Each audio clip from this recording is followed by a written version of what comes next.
Hello everyone, this is Revathi, working as an assistant professor in SNS College of Engineering from the Department of Information Technology. In my previous video, we have discussed about Q abstract data types and what are all the operations will be performed in the QADT and also operations algorithm. In my today lecture series, we are going to see about simple program for implementation of QADT. Let's we move on to the program.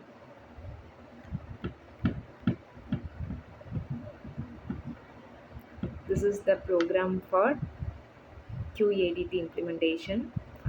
First we have to include the header files, then and also you have to define the maximum size of the array, then initialize a global declaration of the front and rear end. That means front end is initialized to 0 and the rear end is initialized to -1 and the item count will be 0.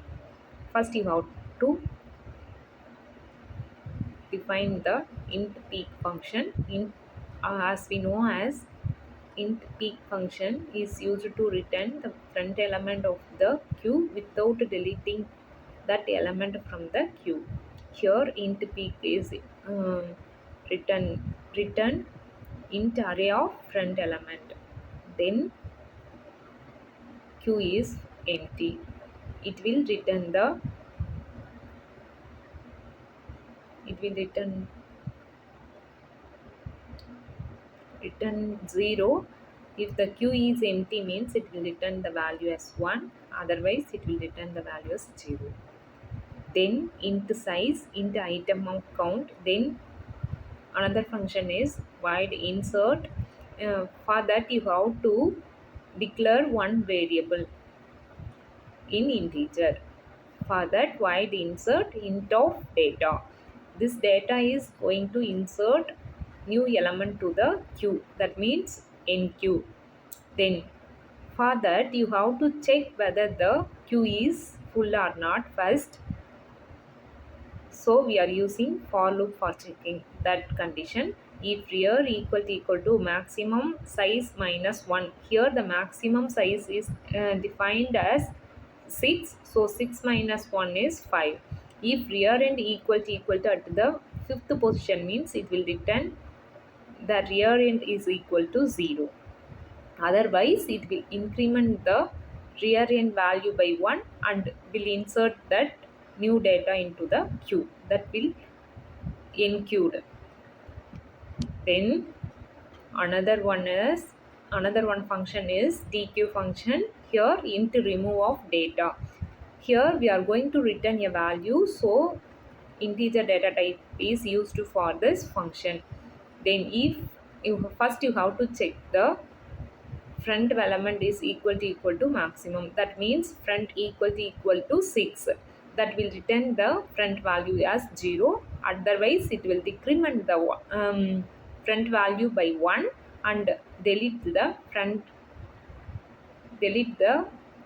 particular element from the queue. Then next you have to enter into the main loop. Here the numbers for enqueues are insert of 3, that is insert the 3 element is inserted first, then 5, then 9, then 1, then 12. Here the front end will be pointed out the 3 and the rear end will be pointed out to the 12. Then insert 15. The queue size is %d comma size. Print the queue elements here. For as we know as displaying the array elements, we are going to use the for loop. So here I equal to 0. Then you have to check that I value is less than maximum size, that means 6. Then you have to increment the I value by 1. Then print the queue element one by one. Then next is full function. That is full function is used for checking the queue is full or not. So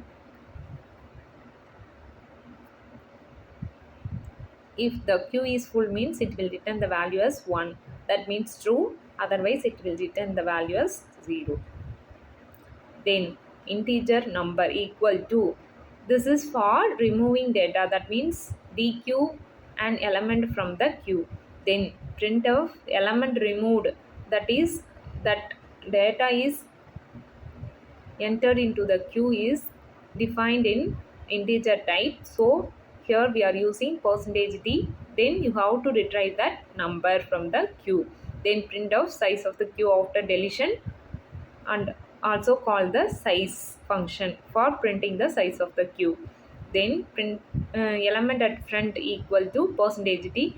Element at, for getting the front element we are using here peak function, so calling that function for retrieving the front element.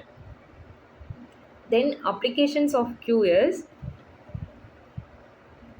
task scheduling in operating system, then data transfer in network communication, and also simulation of real world examples. For example, waiting lines in lines for getting tickets and etc. Then priority queues for event processing, queues for event processing. These are the some MCQs based on queue. Then thank you.